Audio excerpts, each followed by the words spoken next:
Assalamualaikum warahmatullahi wabarakatuh. Bertemu lagi dengan channelnya Eko Susi Farmasi TV. Jangan lupa subscribe ya, like dan komen. Terima kasih. Halo anak-anakku semuanya, kita lanjut lagi ya pembelajaran tentang suppositoria. Kali ini kita akan membahas tentang komponen suppositoria.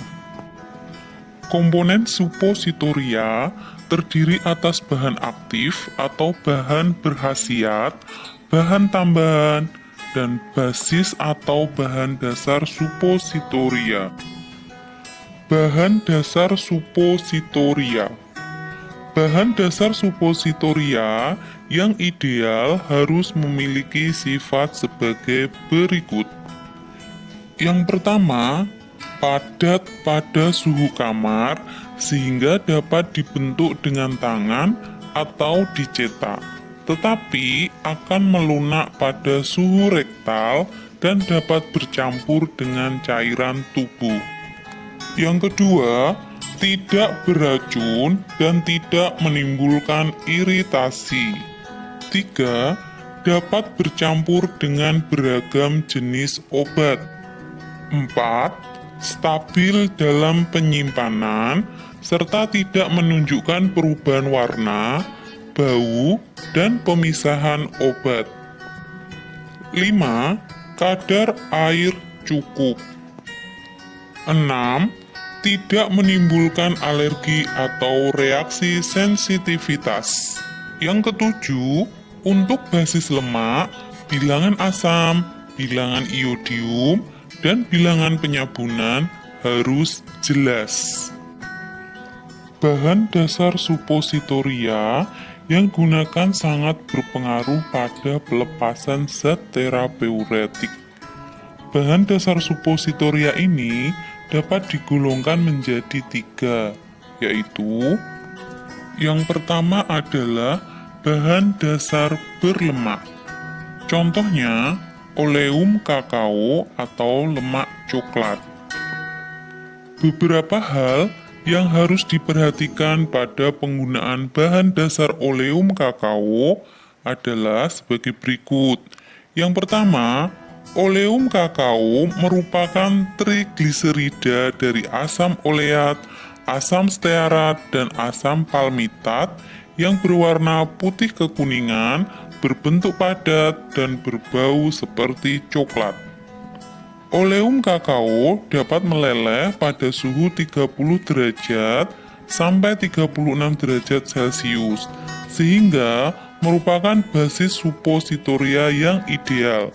Dapat melebur pada suhu tubuh dan mempertahankan bentuk padatnya pada suhu kamar. Yang kedua, oleum kakao mudah tengik, jadi harus disimpan di dalam wadah atau tempat sejuk, kering, dan terlindung dari cahaya. Yang kedua adalah bahan dasar yang dapat bercampur atau larut dalam air. Contohnya, gliserin gelatin dan polyethylene glycol atau PEG. Yang ketiga adalah bahan dasar lain. Biasanya campuran basis hidrofilik dan lipofilik. Beberapa di antaranya membentuk emulsi, biasanya tipe AM. Contohnya adalah polioksi 40 stearat. Metode pembuatan suppositoria. Pembuatan suppositoria dapat dilakukan menggunakan beberapa metode, yaitu yang pertama, dengan tangan. Hanya suppositoria dengan bahan dasar oleum kakao yang dapat dikerjakan atau dibuat dengan tangan untuk skala kecil dan bahan obatnya tidak tahan terhadap pemanasan. Metode ini kurang cocok untuk iklim panas. Yang kedua, dengan mencetak hasil leburan.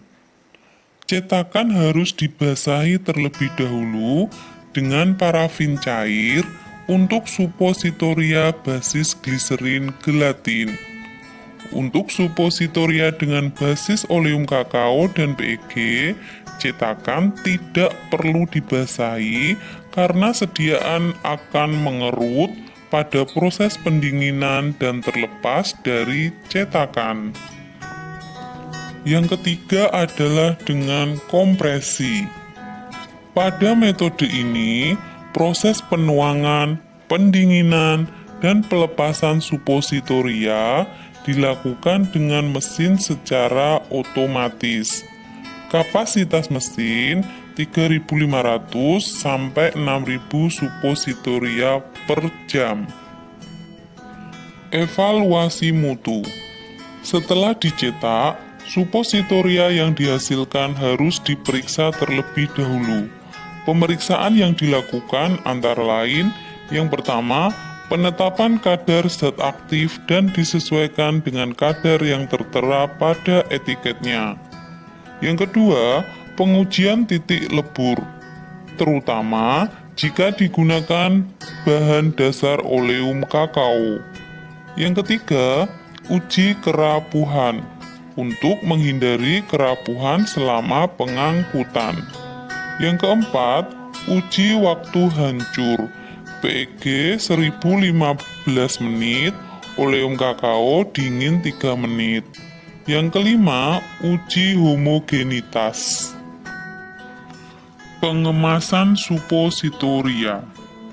Pengemasan supositoria dapat dilakukan dengan cara sebagai berikut. Yang pertama, dikemas sedemikian rupa sehingga tiap supositoria terpisah, tidak mudah hancur atau meleleh.